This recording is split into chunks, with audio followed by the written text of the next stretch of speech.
आलोक Chaudhary sir, मेरा एक question है।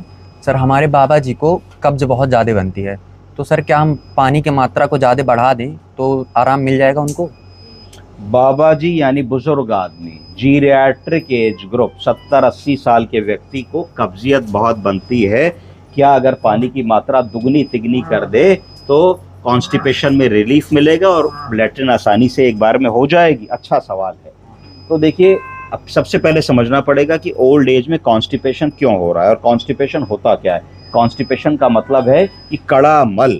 मल का मतलब कि आपने जो भी भोजन मुंह में खाया, मुंह में आपने चबाया, मुंह में थूक था, बोलस बना, बोलस बन के मुंह से डाइजेस्टिव एंजाइम्स उसको मिलनी शुरू हुई, खाने के रास्ते से इसोफेगस से वो चीज़ पेट के अंदर आ गई, पेट में भी बहुत सारी डाइजेस्टिव एंजाइम्स उसको मिली, ट्रिप्सिन, कीमोट्रिप्सिन, बहुत सारी चीज़ें मिली जिसके एक्शन से वो खाना आपका पचना शुरू हुआ, बाइल मिला और पच करके फिर और आगे बढ़ा, फिर आगे बढ़ करके छोटी आंत में आया। तो यहाँ पे मैं ये बताना चाहूँगा कि अगर आप पानी 2 की बजाय 4 लीटर कर देते हैं, 5 लीटर कर देते हैं, तो आपको ये समझना होगा कि जितना भी आप पानी ज़्यादा पिएंगे उसका एब्जॉर्प्शन छोटी आंत में ही हो जाएगा, वो बड़ी आंत तक जाएगा ही नहीं। और पॉटी की कंसिस्टेंसी को पतला करने के लिए हमको बड़ी आंत में जो मल बचा है उसको गीला करना पड़ेगा। तो इसका मतलब है कि पानी के सेवन को डबल ट्रिपल कर देने से कॉन्स्टिपेशन में लाभ मिलना एक भ्रांति है, ये सही बात नहीं है, इससे फायदा नहीं होगा।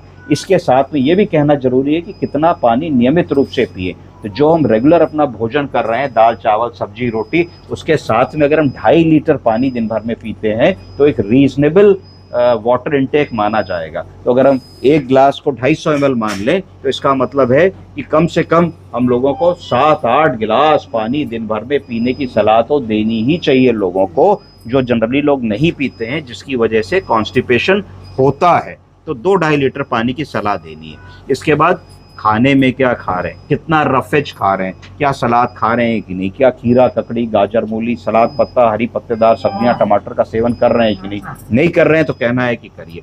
फल खा रहे हैं कि नहीं, फल में क्या खा रहे हैं उनको कहिए, सेब बढ़ा लीजिए, पपीता बढ़ा लीजिए, नाशपाती बढ़ा लीजिए, अमरूद बढ़ा लीजिए। इस तरीके के फल को खाएंगे तो इसमें रफेज बनेगा। जब रफेज बनेगा तो बल्क बनेगा, जब बल्क बनेगा तो बल्क बड़ी आंत तक जाएगा, जब आप बड़ी आंत तक बल्क जाएगा तो बड़ी आंत में पेरिस्टालिसिस होगी, ऐसे करके आंत दबेगी। तो जो बल्क बना पॉटी के साथ खाने का, ऐसे करके आगे बढ़ा, फिर अगला ऐसी पेरिस्टालिसिस हुई, अगली ऐसी पेरिस्टालिसिस हुई। तो बल्क फॉर्मिंग एजेंट को बढ़ाने से हमारी पेरिस्टालिसिस के साथ साथ मल भी आगे बढ़ेगा, और जब मल आगे बढ़ेगा तो रेक्टम में आएगा।